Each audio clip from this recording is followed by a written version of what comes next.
This has been an awesome trip. Wonderful bunch of guys. Very positive.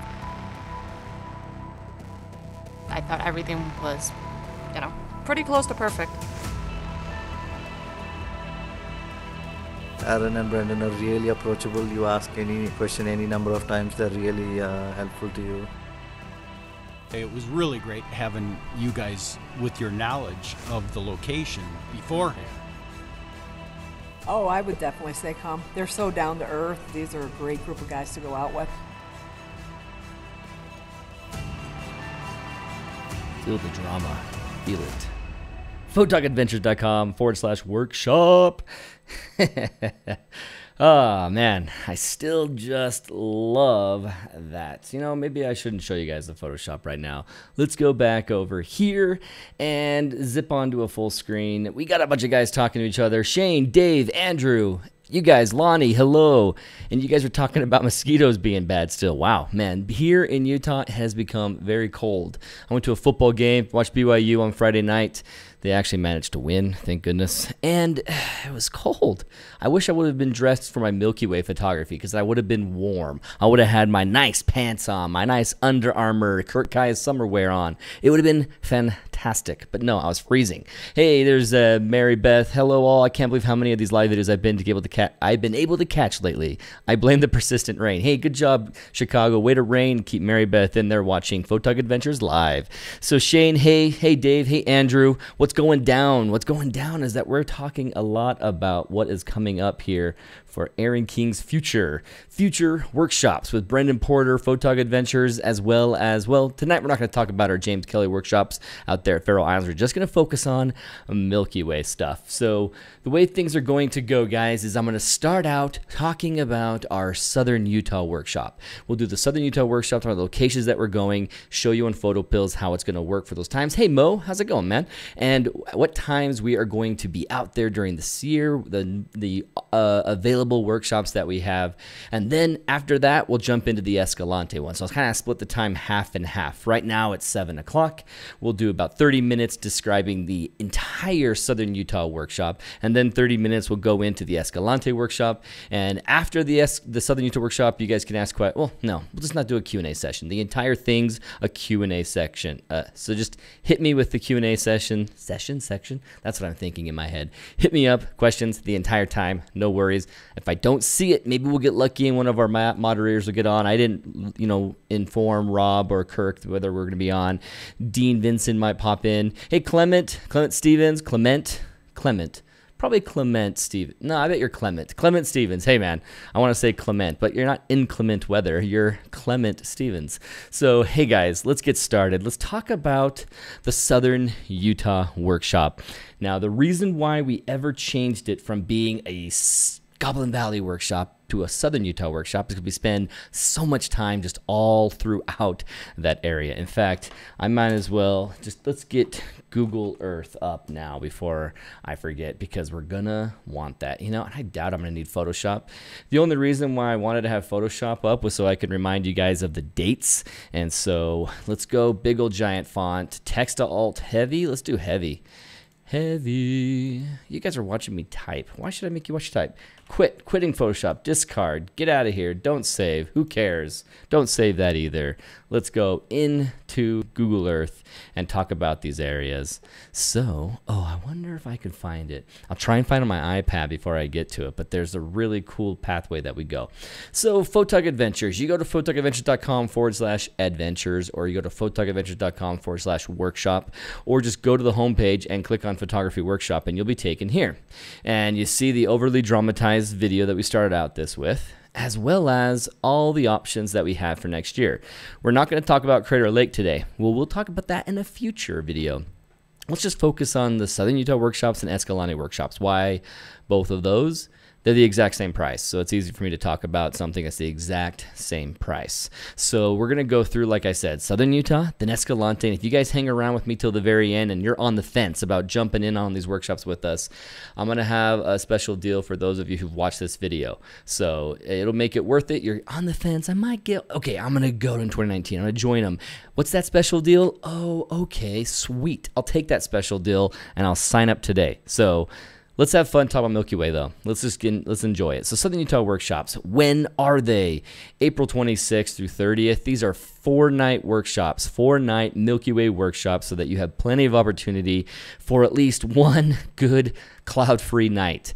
Now, all of our workshops were fantastic until we had our August Southern Utah Workshop. And you know what? Chuck, John, Tim, and Matt, jeez, and Jeff, we are completely apologizing to them for being out there in August during the fire season, the beginning of the monsoon season. It just did not work out. No matter how clear the sky said they were going to be, they did not end up being clear. They did not end up at all. So I'm just going to keep sure that these texts are coming through. Good. All right, awesome. So if you guys come here and you think, I want to enter my name so I get notifications, you get a lot before now, but going forward, I'm not sending a ton of messages out there to the workshop alerts. Unless price changes, unless something changes on the dates, I'm not sending anything out. Just make sure that you guys are letting me know if you want information. Just send me a direct email at aaron@photogadventures.com. So here, April 26th and May, those are the only 2 4-night Southern Utah workshops. You go to Goosenecks, you go to Goblin Valley, you go to Natural Bridges. This place is freaking amazing. Let me just zoom in on some of these. So this is a Goblin Valley shot that I went ahead and just processed the sky to match the copper colors of the ground and the red rock. Awesome. Here's a nice one that isn't even fully processed. I've actually never gone back and finished processing this because the night sky at Natural Bridges National Monument is such a dark sky site that you really don't even need to do too much to bring your Milky Way off of the sky. Typically you've got atmosphere, some light pollution, something in the sky that you're helping the contrast of that Milky Way pop and bring it out. And this is simply a little contrast given, a little exposure adjustment, and white balance done, and that's all I did. All I did was this so that I could make a time lapse. I just wanted a time lapse to exist. And so then I went through this and boom, I didn't have to do any more work. It just looked so good already. There's plenty of stuff I can do. I have a stacked image that I can work on, but I just like it as is. But Natural Bridges National Monument, we go to Owochomo Bridge. And I said Goosenecks already and Goblin Valley. So let's talk about the specifics of these areas if you're thinking about coming. First off, $12.90. $12.90 is the whole cost of the workshop. It includes all transportation. You're at the airport, we pick you up, we drive you down to all these locations. We do a Dutch oven dinner and dessert at the Goblin Valley the first evening. We'll probably start in the April workshop in Goosenecks and work our way up to Goblin Valley. But we'll have Dutch oven dinner one of the nights.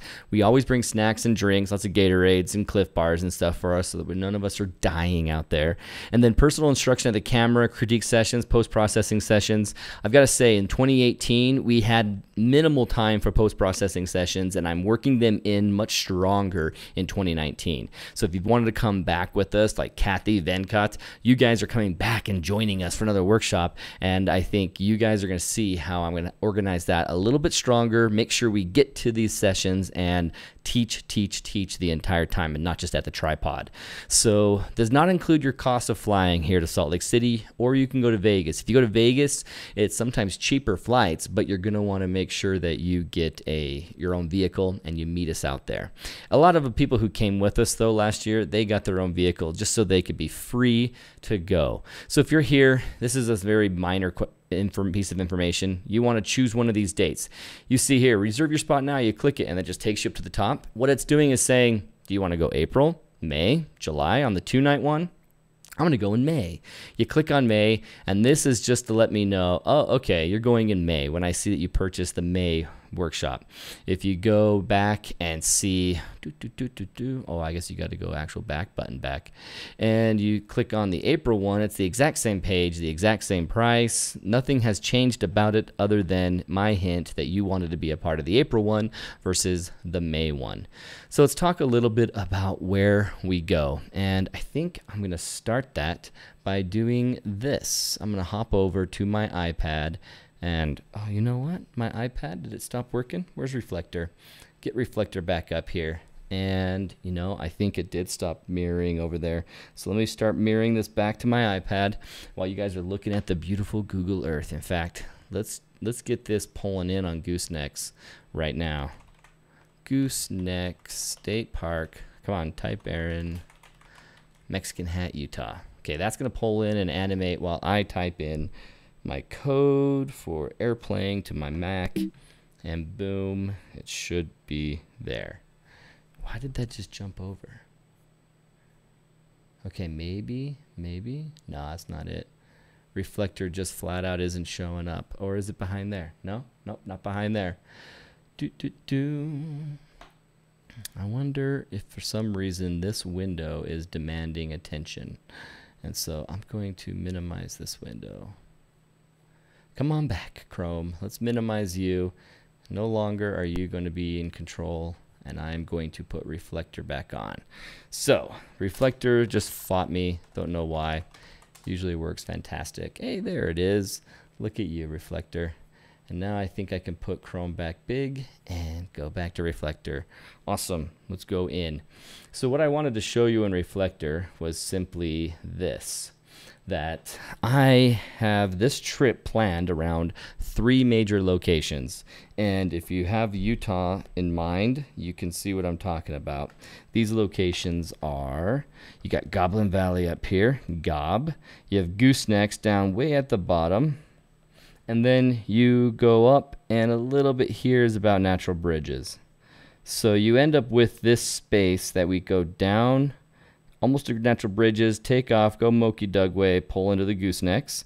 We can go out here to Blanding and then come into natural bridges, or we can go back up Moki Dugway and come over natural bridges, and then Goblin Valley's up here, or we can go through Moab, go on I-70, come down to Goblin Valley. So if you guys are familiar with the area at all, it kind of looks like this. And Goosenecks is a major stop. Natural Bridges is a major stop in Goblin Valley. Typically, we do 2 nights in Goblin Valley because there's so much here. But we're going to start off, hopefully, with Goblin, go to Goosenecks, go up to Natural Bridges, and then at that point, we've had 3 nights already. Where do you want to go at that point? Do you want to go back to Goblin, guys? Do you want to go down to Goosenecks? Most people won't choose Goosenecks twice. It's fine. It's good enough the one time you have it. So typically, it's Goblin Valley or Natural Bridges, and if we have an inclement weather night or inclement Stevens weather night, we can go and decide on heading up one of those spots that we just missed. And so looking at, I want to show you guys this map, but I'll just do it from Google Earth. So turn on the iMac screen again. Google Earth, here's the Goosenecks. This is a good place to start because, man, it's easy mode Milky Way photography. We're looking now south, and let's go right here. Let's stand right about there.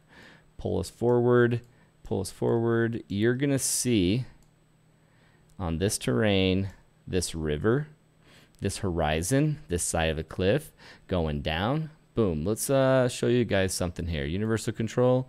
Let's minimize you. You don't have to show us that information. Let's do a new Finder window and go to Aaron King's photos of 2019, 2018. Let's go Aaron King, Aaron's pics right here. And 2016. So Goosenecks. This is Gooseneck. The gooseneck that we take a picture over because of the Milky Way being right there. This Milky Way comes up right off this horizon, and you can see how we're just in an area with nothing between us. When we wake up, the sun comes across the flat desert and blinds us. You wake up nice and early in the Goosenecks because we're out in cots and we're just on the edge of this cliff area, and it's beautiful. It really, really is a great first night just to hang out. You arrive, you put your tripod down, you find your composition with daylight. You make sure that you have a good composition on the foreground. Nice, okay, I like how the foreground is curved in here. I probably could have included more of the right part of the river here. You will not see this section of river. It gets blocked.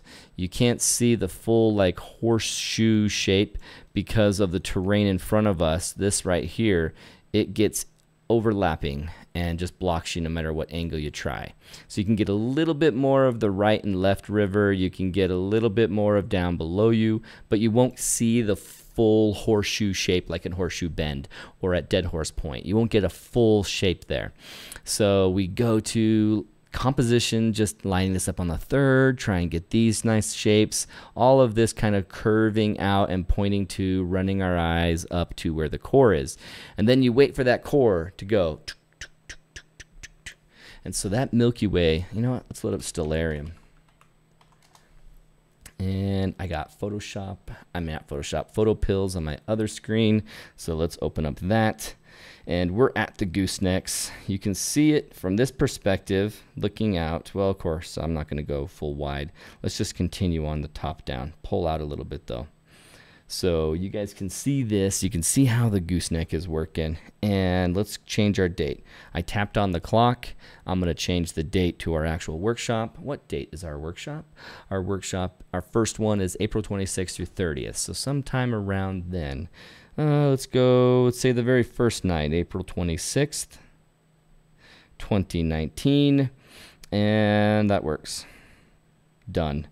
So now, what time does the moon set? That's civil twilight ends. I'm looking right here where civil twilight ends and paying attention to the fact that this April 26, 2019, I'm going to tap right here on the screen and it's going to take me to the next one. Nautical twilight ends. Tap again. Astronomical twilight ends. So that's the very first moment that we can see without the Milky Way, or without the moon, or I'm sorry, without the sunlight, twilight periods being in our way. It's full darkness. Now, is the moon in our way? This is around the new moon, and the moon is definitely not. It looks like the moon even set at, it's rising at 2:19 a.m., but will it start rising on us? No, it's not rising. Oh, there it is. It is rising on us right there. You can see on this blue line where it's rising and the dark blue line where it's setting. And it will rise over there in the morning, but that's okay because our Milky Way is visible from astronomical twilight, so we just have a little bit of moon that comes up later in the morning, which is nice because we can play around with that. We might like some of the light that it's giving us. So we're looking directly south and seeing how the moon is going to rise up on our left side. It can light some of our structure if we like that look, but I prefer the sunlight as it gets higher in the sky, or moon high in the sky that's really lighting on that river. So we're looking at a time frame from looks like it's showing up around 12:22 a.m. 12:22 a.m. that Milky Way right here, this core becomes visible. 12:21 a.m. until 4:54 a.m. and we can see how it rises. See the shape right here? This shape right there of the Milky Way is how high and angled it is going to be on the sky. And throughout the night it gets a little more angular. So let's find that. Let's find that time lapse that I have, and it might be best to see it from my video from Goosenecks and Goblin Valley, because that'll be fastest.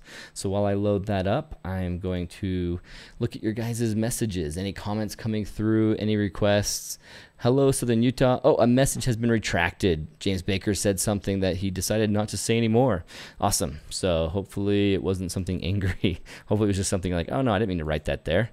So let's go full screen. This is our YouTube channel showing off the area.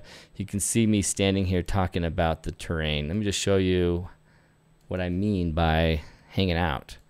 We arrived. Goblins and goosenecks, da da da da da. Make some hot dogs, made some brats, stood on the edge. Here's the edge. The edge is crazy. Looking out over here, I got my tripod in place. I got my composition that I liked, and I'm looking out over the gooseneck. Over that, let's see how. You can see how with a little bit of flashlight, you can see how it's not too far of a fall right away, but you can roll all the way down there. But it's not a place that you'll end up falling to your death, just breaking a leg. So then right here it talks about Saturn being in opposition and then shows my time lapse. So here, check this out. You know what? I'm sorry. I haven't been listening to this, and so I don't think it has any volume up. So it should be a little loud on that. So I think I turned it down, but you can check out the time lapse. Check out the time lapse.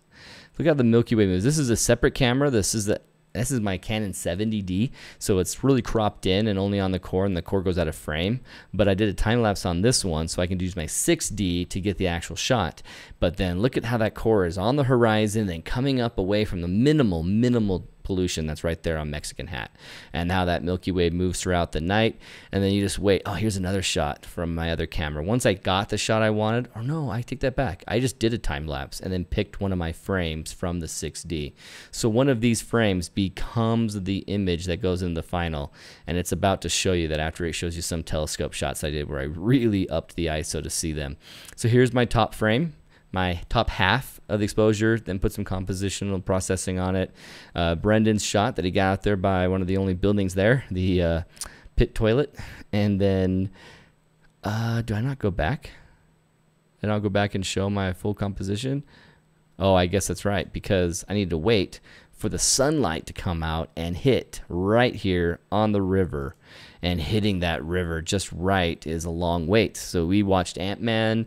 We were hanging out there till about noon, and it got a little hotter. I woke up Brendan. Good morning, Brendan. So it started getting hotter. Put that light, put that shade up, kind of hanging out, waiting, seeing some people who are rafting through the river down below. Brendan's talking about it. Then I think my time lapse of the day is about to start, just to show you how much time changes and how that light hits differently. And it finally got light all throughout the river. I like that foreground shot, and I combined that, blended it. It's a time blend, so it's a blend of nighttime and daytime to get a complete composition. And that's how I got my shot in the end here.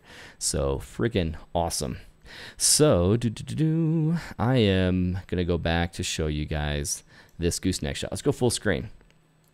So goosenecks, easy shot. You pull up, get your shot composed. If we can get there early enough, we can see the sunset light and see if you guys like that kind of angle of light. Then we can wait until the morning and see if we like that. And then once we're done with this, we take off from here and we go down to our next location, which is Natural Bridges, because it's just so close. In fact, let me show you right here. I will type it in up here so it'll do a little animation all the way there. Natural Bridges National Monument and search. We pull away from that cool area, looking up here where Natural Bridges is. And that's Natural Bridges National Monument right in the center. Owachomo Bridge is down here. And so quickly, I'm going to pull back and show you how just below the gooseneck right here, you have, oh, I'm sorry, goosenecks are down here. Just below the goosenecks down here, we have the awesome Monument Valley area. We changed this to a southern, a fast wide angle. I have the 5D Mark IV. What is the best lens for taking pictures of the Milky Way? Mary Beth is right. Dodge Shadow Chick is right. A fast wide angle will be a good starting point. Basically, I use my Rokinon 24mm that's nice and wide, and I need to do a panorama almost every time, or I use a 15 to 30 Tamron. I'd totally recommend the 14mm Sigma. That thing's an awesome lens. I don't own it right now, but I've rented it and borrowed it. It's awesome. If you have a Canon and you have a Canon 16 to 35, the newer model, that one's great for astrophotography as well. They all have low coma aberration and good quality performance. You just want it to be f2.8 or larger. f1.4 Rokinon comes out with much stronger images than my f2.8. Because this is a Milky Way discussion, I'm going to quickly show off something that teaches that lesson about quality image based on a f-stop. You can have a really good lens, really low coma aberration, but then you can have something happen with your f-stop that just makes it glorious. Let me turn my IMAX screen back on. You guys are seeing my reflector. That's what you're seeing. Okay, cool. IMAX screen's back on. There's James Kelly. Here it is, the f-stop comparison. So this is a shot that Brendan took. And let me go big so you guys can see it. Stretch. Right here is the same location. One of these has been taken with a 50mm f1.2 or a f2.8 1530 Tamron. And you can see it a little bit already right here. Oh, she's become a huge fan of the Sigma art lenses. Absolutely agree. Are we supposed to be seeing a map? Yes, you're right, Andrew. I didn't see that the reflector screen had broken again. Or did it break? No, it didn't break. It was just showing your guys' comments to me. So back to what you should be seeing is here. These two images taken one after another. You can see the lighting is exactly the same. Brennan just changed lenses. And this right here, click on this side. This right here is the close-up. This is what's going to stand out to you. The core. Look at what happens at the big white, really bright section of the core versus what happens over here on the bright section of the core. Let me pull out so I can get the right spot. So compared to here and here. Again, here and here. Do you see the difference in this compression version of the live video feed? What is white become sandy and textured. What are tons of stars kind of blurring together become defined stars and really defined dark lanes of these dust lanes. It just really makes a difference when you have a bigger light bucket. Let me grab my Rokinon lens and the Tamron lens. I think they're all just right here. So enjoy my back.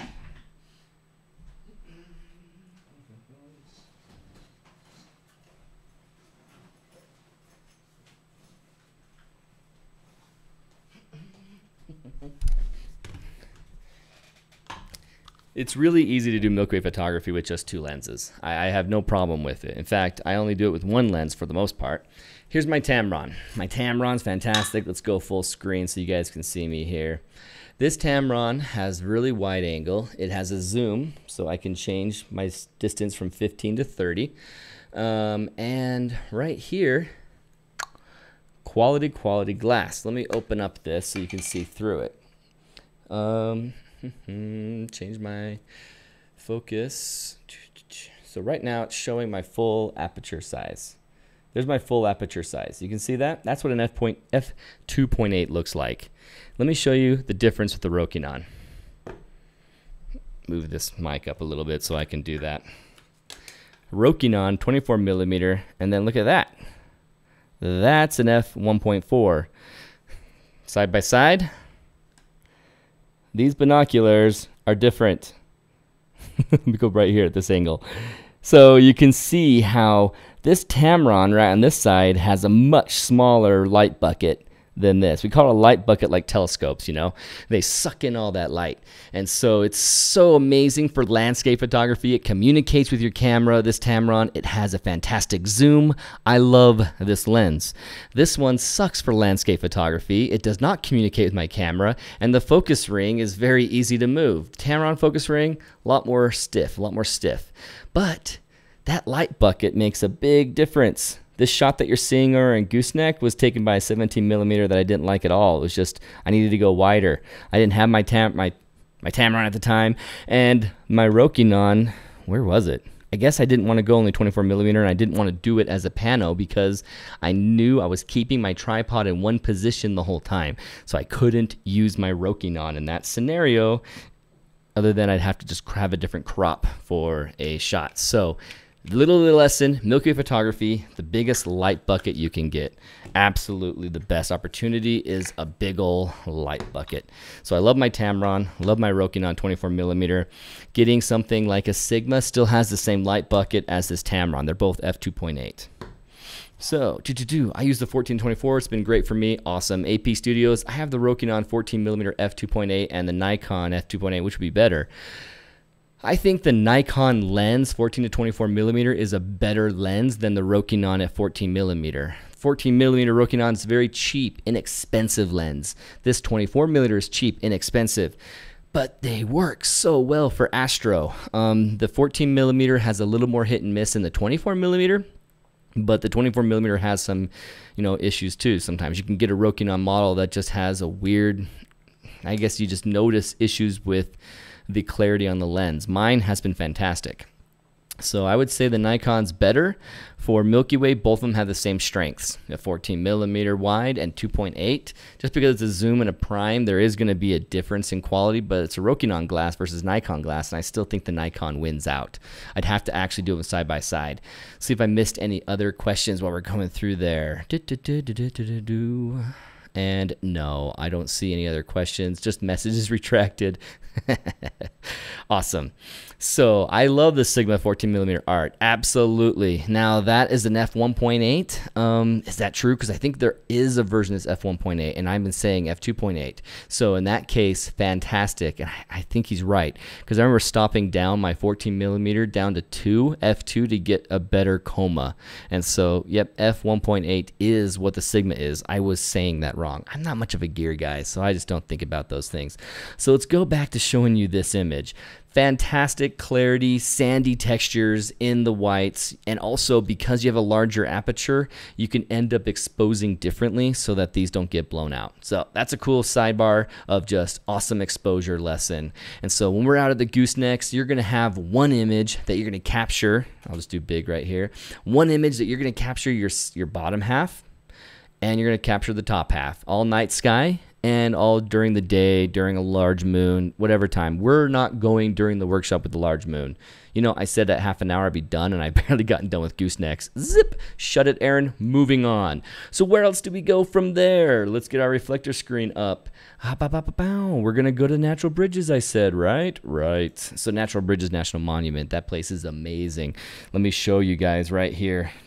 Load my point of interest. And Owachomo Bridge right here. And it didn't actually go. Or it did. Woohoo, that was just fast. So zooming in, Owachomo Bridge. Man, so now it's still set for April. We can see down here. It's still set for April 27th. That's accurate because the next morning will be going out there for 27th night through the 28th. And so what happens here at Owachomo Bridge is that early in the season, say April, I'd say I'm kind of confused. I need to turn this around. Let's go back to have north at the top. It's just disorienting to have it be turned around to the south. So you can see the bridge now. You can make it out. See that structure right here. That is Owachomo Bridge. That's what we'll be shooting under. And you have an option of going from this right side later in the season and left side on this path in the early part of the season will be over here on the path. So I'm going to move my pin over there. Right about on the path curve there. Kablamo. This on a 27th, I'm going to wait for the Milky Way to pop up around, what is that, 1222? It says 1219 visibility right there. So I can see that the visibility is 1219 to 451, and it is early season April, so you're going to wait for a while for that Milky Way core to be above the horizon. You can see how this Milky Way galactic center is only 4.5 degrees above the horizon as of this point. And so you do have to wait a little bit of time, wait a little bit for this to work out. Let me pull up the Mac screen again and show you guys, you know, my favorite Natural Bridges shot. Let's pull out of 2016, go into 2017. Oop, nope, not there. PA photos. I don't know what song I sing whenever I'm going in between something. I don't have nothing to say. I just go do. This is Natural Bridges National Monument.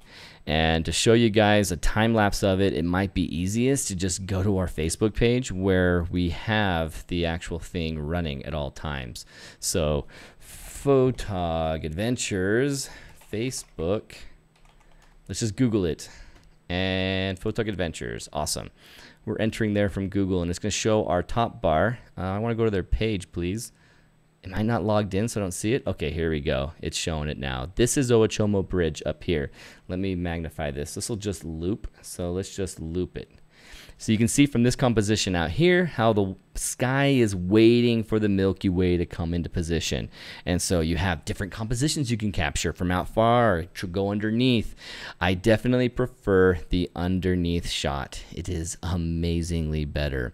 I think I even have it on my iPad where I can show you an example of the 2 or 3 different compositions you can get there and how it just boom, wow, okay, it worked. That's the best composition that you can get at this night.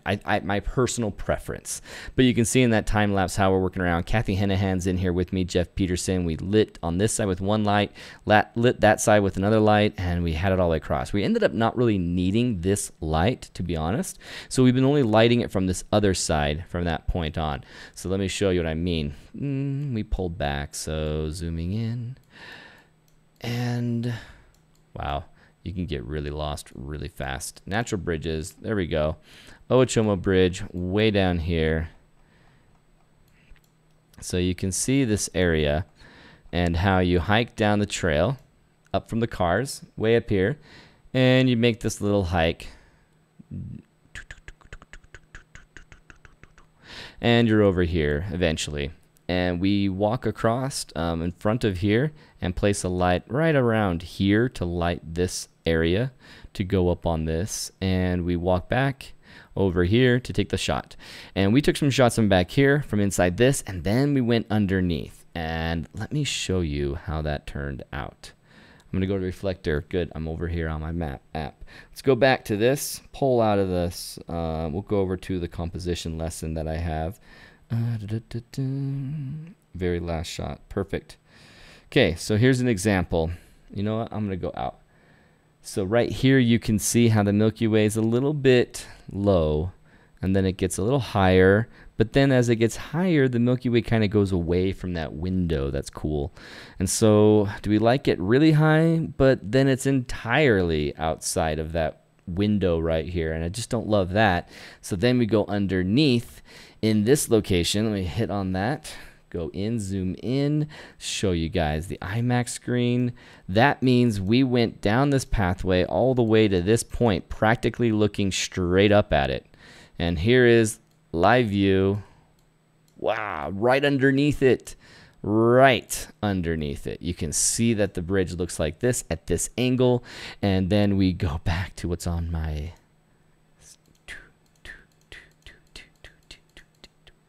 So you can see the composition strength of having that intersecting line. Just awesome look. Milky Way intersecting, coming up. I love it.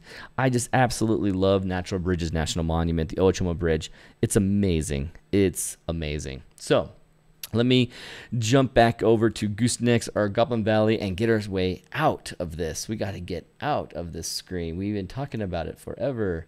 Okay, that was stuck on some setting. So making sure, what have I missed? You're welcome. Love the Sigma for panos. I rented. I use the Tamron 1530 at 30 millimeter a lot. I love to try the Sigma. Awesome. What's up, guys? Nothing but rain and hurricanes here. Hey, Sean. Sorry, man. No sky for the night, because tonight we have our best night sky I've had in a while, but the moon's up the whole time, so it's a bummer. Charles Telham says, it's pretty clear here, but I told my car on a coyote and it can't get anywhere cool. Oh, really? You hit a coyote recently? Jeez, yikes. So, and the PNW, Pacific Northwest, low 70s and clear. Look at Andrew, he's lucky. That's awesome. So no questions, just you're having way too much fun there, boss. I wonder if he's talking to someone that commented or me. I liked being called boss, so let's say it's me. So let's go here. I think it was when I was going back and forth, going bum, bum, bum, bum, bum, bum. That's exactly when he was saying that. So I was saying that I'm getting out of here and going to Goblin Valley. So why don't I just get out of here and go to Goblin Valley? Follow through with my promise. Come on, out of the way, monitor. Goblin Valley State Park. This place, there are at least 2,846 compositions that you can have in Goblin Valley. That number is not accurate. It's just a million possible compositions, and it's the most northern area that you can go.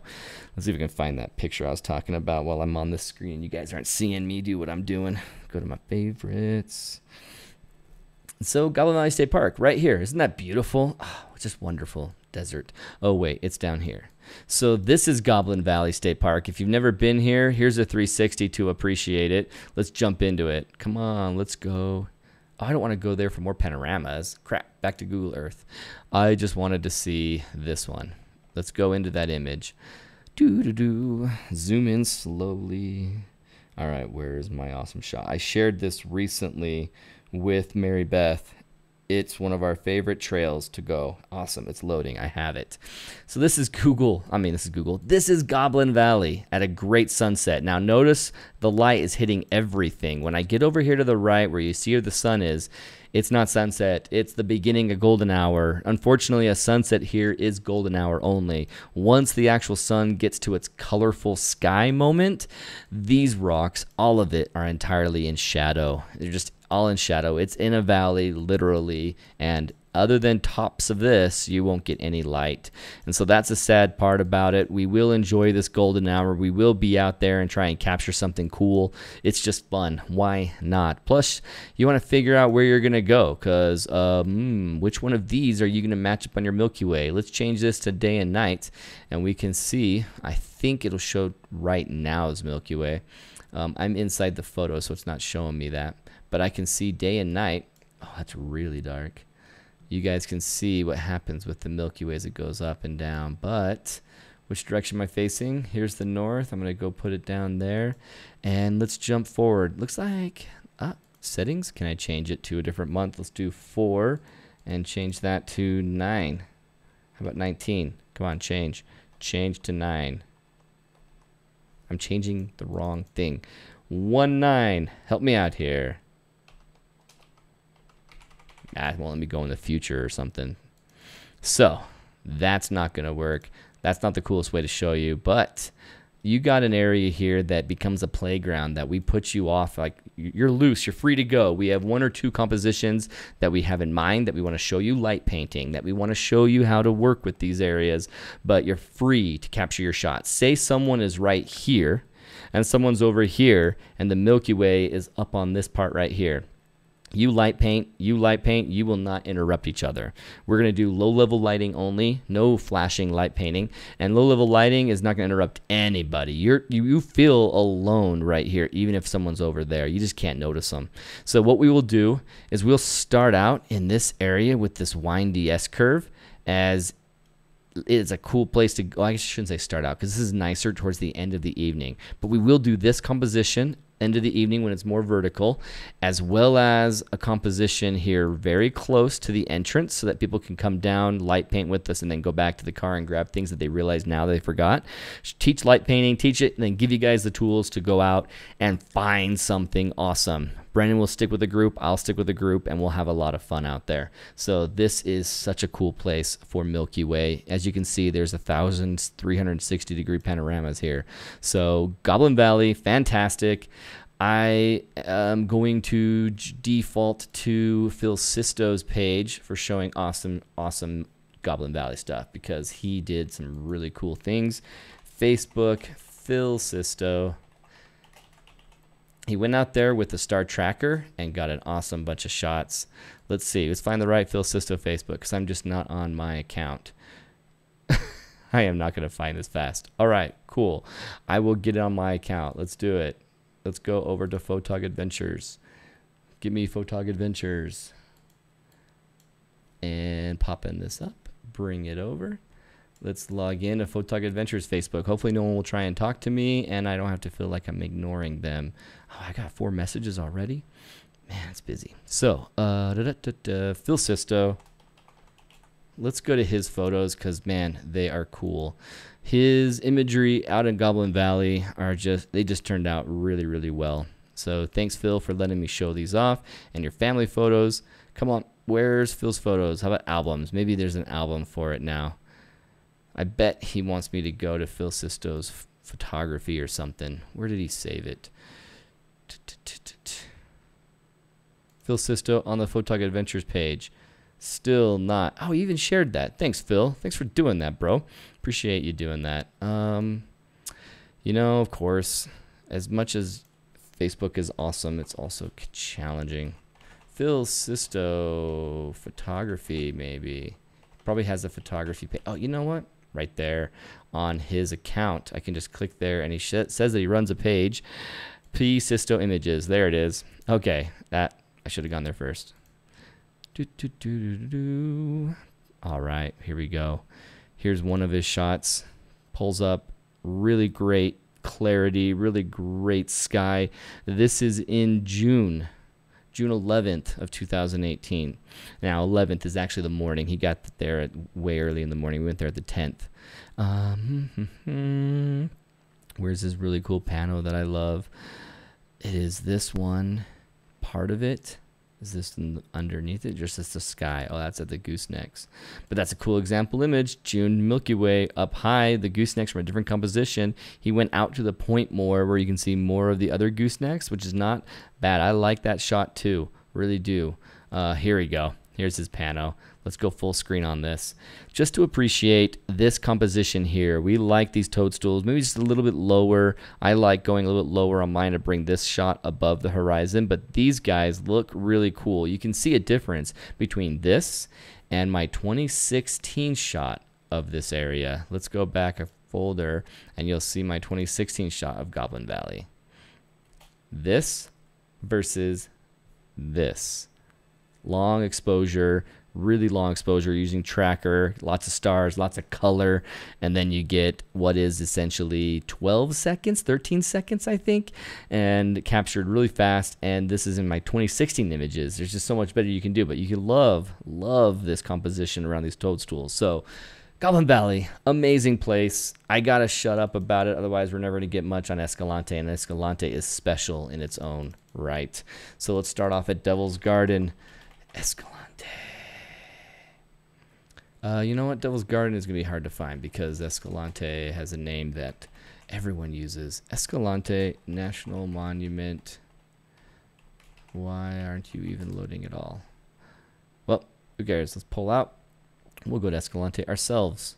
See the San Rafael swell. You can see this amazing area right here where Factory Butte is. Go even south. The Grand Staircase is this crazy line right here, this backbone. So you see how it starts going off in this area and starts hitting Lake Powell? This is the southern part of it. Where's the city? That'll help me. Okay, there's the city. You know, I feel like I'm in the wrong place still. Like I haven't gone far enough south. And Lake Powell. Sometimes this place is so obvious and so not obvious. Escalante, I found it. There's the staircase. Not as exaggerated as that swell backbone right there, but here's that drive that we go all the way down. So from here in Escalante, we do some crazy drives on a crazy road. Before I jump into that, I should show you this off of the Goblin Valley stuff. Otherwise, we'll miss out on a chance. If you're ever in Utah and you want to do a quick trip, you can start off here. Let me move my cursor over. You can start off up here in Salt Lake, Utah County area. You drive through the canyon. You start off and you go down to Arches. Go over here to Blanding and you can come into Mule Canyon where there's House on Fire Ruin. You go up here to Natural National Monument. Go down to Gooseneck. See the Monument Valley area. Come back up and go through the Moki Dugway. Go up here past Factory Butte. Capitol Reef is right there. Here's Goblin Valley State Park, and you work your way back. This is a nearly 1,000-mile drive doing this diamond shape around this point of Green River. So it's a fantastic trip. Let me know if you ever want this image. I can give you these coordinates for this area because it's just, you can get it all in. See all these locations on your way in, and it takes a lot of time to drive, but you can hit these places up in a weekend, and it's not too crazy to do. It's just some of these you won't do at night. If you want to save a night for each one, then you can plan on a night here, a night at Natural Bridges, a night at Gooseneck, maybe a night at Monument Valley. So it's 4 nights already, 5 nights Goblin Valley, 6 if you go to Capitol Reef. So 6, 7 nights, pretty awesome trip. Pretty awesome trip. Okay, I gotta not take too long. I promise you guys be fast. Okay, here we go. I'd love to see Utah. I've shot from both Big and Little Cottonwood Canyons. Yeah, it's beautiful up here. All we have are swamps. Facebook sucks, Aaron. I hear you, Shane. All I have in Chicago is light pollution. Yeah, I'm sorry about that, Mary Beth. Phil's shot is tremendous. She does an emoji of this. Fantastic. I have tons of light pollution, too. That's why I shoot primarily narrowband deep space. Yeah, that's what Sean M. does. He does really cool deep sky imaging. Thanks for that, Aaron, by the way. Oh, you're welcome for this quick map that I gave her to go around that area. I know she ended up going to Chicago and didn't have time, but let's put it into perspective. We're in Escalante. Let's get directions. So watch this. If I pick a point, let's choose Canyon Country Lodge. That's a hotel that we will stay at, and it exists somewhere along this road. I think it's this building now. It might not even be shown. It might be this spot right here because it's brand new and it's on the way out. I'm thinking this map, this satellite is not even showing it. So I'll just put a pin right here. Let's right click. Why can't I just right click? Come on, friends. Let's put a pin right here and then say, okay, I can right click from this untitled mark and say directions from here. And then I want to do another pin, drive down, see how this paved road ends and so begins the crazy road. What happens is people blitz down this road. They make a washboard, so you're always bouncing as you're going through. It is uncomfortable in spots and impossible to traverse without a 4-wheel drive in some areas. As you go down, the first area that you can get to is Devil's Garden, and the Devil's Garden area is mapped out on Google Maps. It's not showing on Google Earth as easy. Let me try my luck on Devil's Garden. Nah, it's just not finding anything right now. It's disappointing, but it's down here somewhere. Trying to remember if I can just see it. I think if I go around on maps.google.com, I'll find it faster and we'll just go from there. So maps.google.com, Escalante, Utah. And then I can type in directions. Come on, directions. Let's swap. And go to Devil's Garden parking area. Perfect. So you guys can get an idea. 5 hours. Escalante Drive. Great. That's not what I meant. Escalante, Utah. There we go. This is a 34-minute drive. So I didn't do this for the other area, but if you're going from Salt Lake down to Goosenecks, it's 5.5 hours to 6 hours. Then our drive to Natural Bridges is only about an hour away, and an hour and a half we go through Blanding first. Then if you go from Natural Bridges and go back up to Goblin Valley, what we're going to do is sleep in Blanding. So we go to Natural Bridges, go back 45 minutes to Blanding, then we're going to blitz over there to Goblin Valley, either up through Moab or go down and around. It's actually faster from Blanding to go up through Moab to get to Goblin Valley than it is to go down the other way through Hanksville. So this pathway is an hour and a half, 2.5 hours drive. I think it's 2.5 hours from Blanding to Goblin Valley. So you're going to spend a lot of time driving on that Southern Utah trip. You're going to go in the car for 6 hours. Then we have an hour drive when we get out. But all along the way, we're seeing Southern Utah. We're seeing cool locations. We're pulling over, stopping, taking pictures of Factory Butte, taking pictures of this, going down here. It is really fantastic. And we also have a slot canyon in mind that we're going to, that we went to last time. That if you saw that video that I'll show at the end of this again, we're in that slot canyon. It's fantastically cool. The faster you go, the smoother it gets, FYI. When are you going to do a workshop? Oh, yeah. What he's talking about is when you're driving on that road with the washboard, the faster you drive, the smoother the drive gets. And it's very true. I was clocking 60, 65 in the big F-150 truck that we were driving. So I had 5 people in the vehicle with me, and so when there's sections, we don't have a lot of turns, we can kick up the speed and make it nice and comfortable on our ride. Plus, you can let out some air out of your tires and make it a little bit more comfortable as well. So Space TV asks, when are you going to do a workshop in Europe? Well, technically we have one if you count the Faroe Islands in Europe, because we have that. But for Milky Way, it's just really challenging. So what we'll do before we do a workshop there, we'll do a free listener adventure. We have a buddy out there in Switzerland named Helber, and Helber's going to help us do a listener adventure up there in the Swiss Alps, and that's going to be getting away from light pollution, have some awesome skies, and just have a blast and big, amazing, crazy hikes.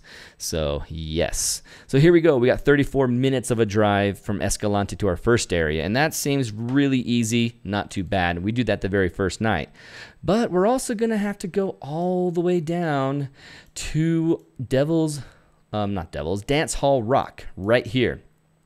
Dance Hall Rock, let me mark that, go to the satellite, so that you can see Dance Hall Rock is an area which, it's just beautiful. Let me jump into some Brendan's pictures so you guys can see it. I didn't end up using Stellarium.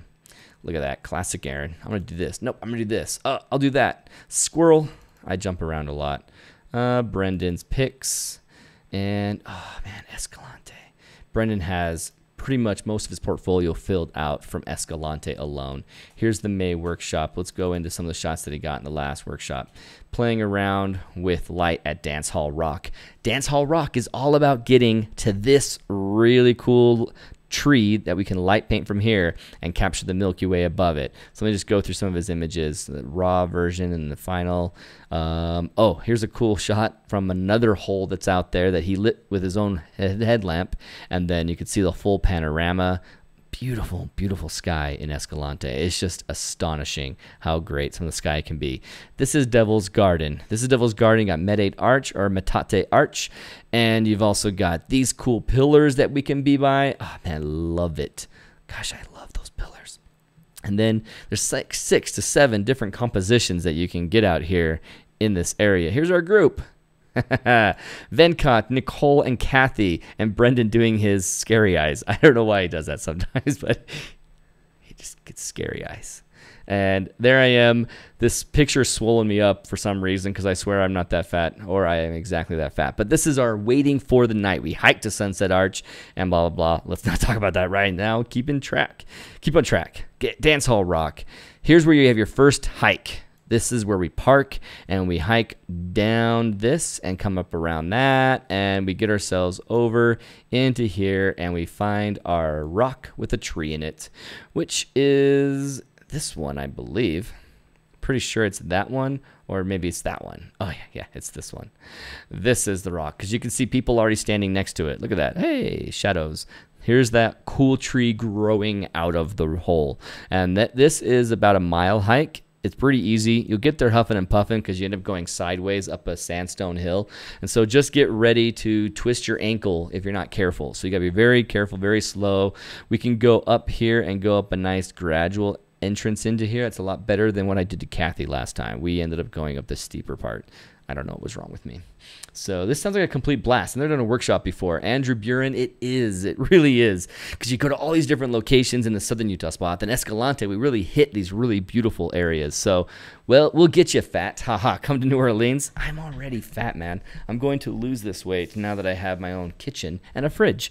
It's a long story, but I haven't had a fridge for 7 months. So this right here, Dance Hall Rock area is a hour and 25-minute drive. So you guys sit back there, you enjoy the as you try and sleep a little bit and talk to us, and we get out there and you're all excited. We do Dance Hall Rock, all our adrenaline's pumping. Then we finish and go, it's 3 in the morning. All right, let's drive back. We drive back an hour and 25 minutes and sleep until 11 o'clock in the morning. After this day, we go to Sunset Arch. And Sunset Arch, it's going to be right there next to Dance Hall Rock, and it's still an hour and 37-minute drive. We can go up here to this point, which we do, and we hike in. Here's our little parking spot, and then we hike straight path. Do I have that connected? I won't, but basically, let me show you my reflector. Let me change this on this side so you just see my iPad and reflector. Oh, I turned off the wrong thing. So then you go into this area. You're about to hike. Let's pull off of this. Go back over to... Imagine... Here is my topography map saying, okay, or I guess no, I'm tracking myself is what I'm using, my Tracks tracker. And we start here, and then we hike. And it does this. All the way for a mile. And then we're at our location. So it's all almost entirely downhill. Now, it's this very gradual downhill. It doesn't feel like you're going downhill until you return the other direction, and all of a sudden going downhill feels very uphill, and we stop a lot, like, okay, take a break, enjoy some sights, enjoy some stuff, and then we keep going. And that hike is very much the most difficult hike on this workshop, and so you will have to be prepared to hike through sandy terrain, a lot of bushes that you're just constantly going in and around. I'm going to show you a quick video to show you that. Let's see, what else do we got in here from Brendan's shots? That's to Sunset Arch. That's Sunset Arch. Let me come off of a crazy eye shot here and go down to... You can see him light painting here. This is the raw. Let's go to the final. So here's all of us standing, or not all of us. You only see 2 of us, unless they're moving so much that they lost visibility. But there's Nicole and myself. We're out here light painting, and it's not really light painting the rock. We have a single light hanging out here that's lighting this rock, and we're just shooting our headlamp in the sky. And this is one of the shots that Brendan took when I looked over at him, like, are you guys doing anything? Are we going to shoot? And this sky, man, it's wide open. The Milky Way becomes fantastic over it. Let me show you Brendan's best shot of it. I'm going to go back from the 2018 May Workshop to my favorite shot of his from Sunset Arch, which is this one, the thumbnail of this image. Oh, I just love this. I just absolutely love this. Come to New Orleans, we'll pay for gas. Awesome, Sean. Do you ever allow guests to fly out and shoot with y'all? Absolutely allow it. Absolutely. We also have 2-on-1 workshops, and you can come join us in a workshop. But if you're out here, contact me. If it works out and timing-wise, I'll join you somewhere. Absolutely, Sean. Come join me, man. So this area, it's just so gorgeous. There's such an interesting rock. And then when you get the light painting off to the side, let me show you in Google Earth what I mean. So we had it showing up. Oh, you know what? I'd use this to help find my location. Let's see if we can find Dance Hall Rock and find it. You're going down south. Okay, yep, there's definitely Dance Hall Rock area. So then from here, we got to work our way over to the arch. Oh, yep. Hey, check it out. This is my Tracks app. You can see the red line of where we hiked from this parking lot when I was going with Jeff Peterson. And then we went back kind of like this to get here later. But then we hiked this way, and you can see what we did. This is what I... drew up as the plan, And then when we got there, this right here was a bit of a hairy drop off. You couldn't just walk there. So then the actual pathway, this is a little off. It should be in here. We ended up going across this, turning around, and then going over, and then coming down this pathway. So this is our pathway basically from our parking spot to here that we ended up taking. Oh, you know what? I think I remember this red one as being just an estimate of how it could take a little longer. I want to see how long it was for a mile. So that's not from my MyTracks app, but that is the pathway that we take to this awesome sunset arch. And so from right about, I'm guessing, the way that these rocks look, they aren't going up much, and you can't see much in the terrain right here, but they start going up a little higher, and roughly about here, I put down what this tripod is holding the camera with a light, a Z96 light that is shooting over here, and it's just a single image. You know, I'm going to kill Stellarium because I don't have time to go into that detail. It's just a single image. Milky Way is composed, like the entire exposure is set for the Milky Way, and then this is how the light looks on your rock. It just looks fantastic. It looks amazing. It's really, really fun. It's already 8:02. It's already there, so let's keep this as short as possible. Man, maybe combining Goblin Valley and Escalante all into one was a bad idea. I might have to do a different version where I just focus on each one at a time. But I just can't say enough about these areas and about how cool your shots will turn out. Let me show you quickly. Here's a Devil's Garden composition. Here's another Devil's Garden composition of the same towers. Go over. Here's a Moonrise Arch that's close to Sunset Arch. Here's Dance Hall Rock. Really cool stuff at Dance Hall Rock. I love it. I love it so much. And to get a little more perspective, I'm going to show you my shot of this area so that you can see where everyone stands. And you can see the light, actually. So let's do that. Escalante. Francesco. Dance Hall Rock. Here's the raw. And I mean, for a raw, come on. I mean, that has no processing done on the sky, and look how much the Milky Way is popping off. It is just fantastic. Here's a view from above. The light that they used for a while here, but they turned off. This is where they ended up putting the light, Brendan and them. I really think that where they're sitting, the light ended up over there. But this is just a view of that area. Just really cool. Up close, I wanted to show you this one, where you can see where the light is, lighting up this terrain, lighting up there, and where they have their camera set up for the shot, as well as my Sunset Arch one. Let's go over. There they are, one by each other. Let's just do this. Although it'd be better if I just focused on it. Where is it? Right here. Right there. So here's Brendan. Here's another guy. Oh, actually, the other guy happens to be...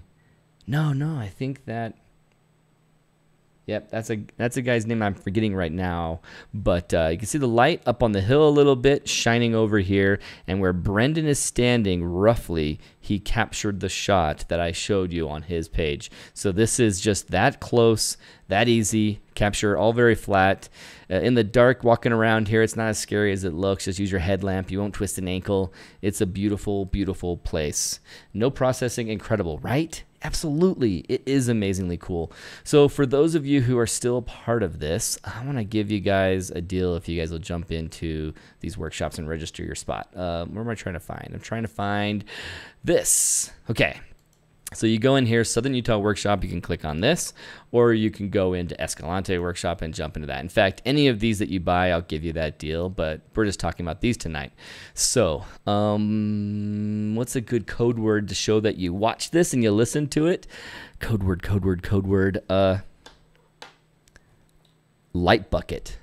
If you watch this, we talked about light bucket. So if you guys go in today and you decide, okay, I definitely want to jump in on this and join the Photog Adventure guys out here, both of these cost $12.90. No matter which one you click, Whether it's April, Goblin Valley, or say June in Escalante, they're both $750. If you guys go in and use the light bucket term, you go in, you register, you send me a message saying, hey, Aaron, light bucket, I went in and I watched this video and I got it. I'll give you guys $200 back right then and there. All it takes is for me to go in and click a button and say partial refund. $200 will come right back on your card, your PayPal, whatever you end up using.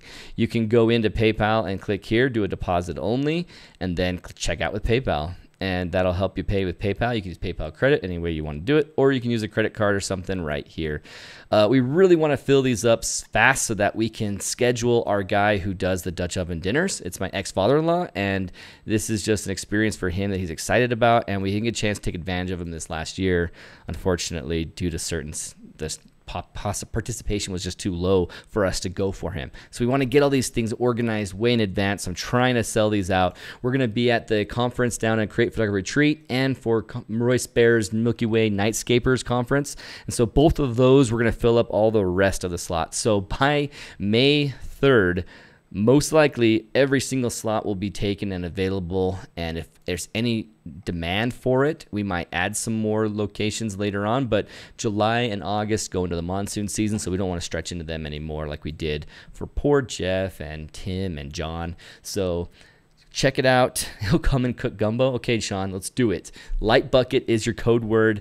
Awesome. Hope you guys will jump on that. And to convince you one last time, I'm going to end this by playing our testimonials from the people who actually went there and said, hey, you know what? This is a really cool place to go. So thanks for hanging out with me. Thanks for being here. I'm going to be available for any emails. You guys can email me anytime, Aaron@photogadventures.com, or just message me on our YouTube, message me on Facebook, message me through Brendan on our Instagram page, our Instagram feed. So whatever you guys would like to use. Thank you so much. Thanks for hanging out. Let's go for this awesome video. I'm going to hit play and turn off me.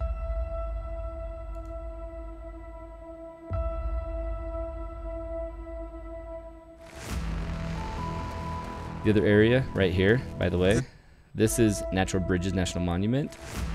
This is Goblin Valley. From This our has been an first light awesome painting trip. area. Wonderful I bunch don't of want to overtalk guys. Chuck. This is a really cool light painting area that we can teach it really close to the pavilion. This has been an awesome trip.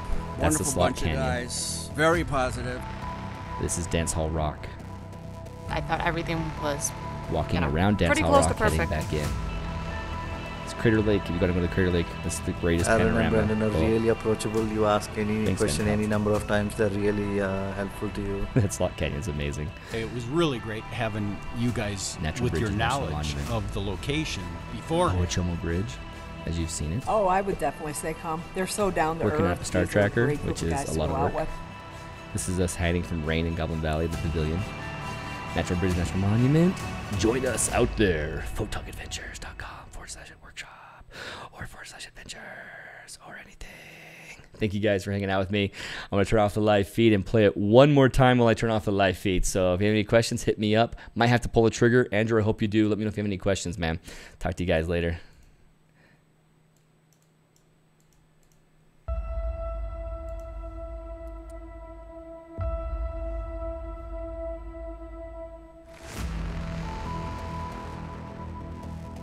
This has been an awesome trip.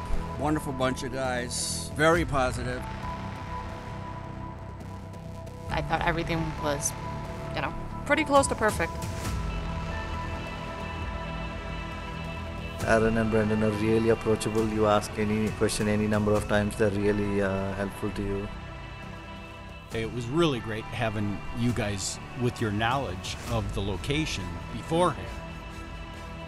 Oh, I would definitely say come. They're so down to earth. These are a great group of guys to go out with.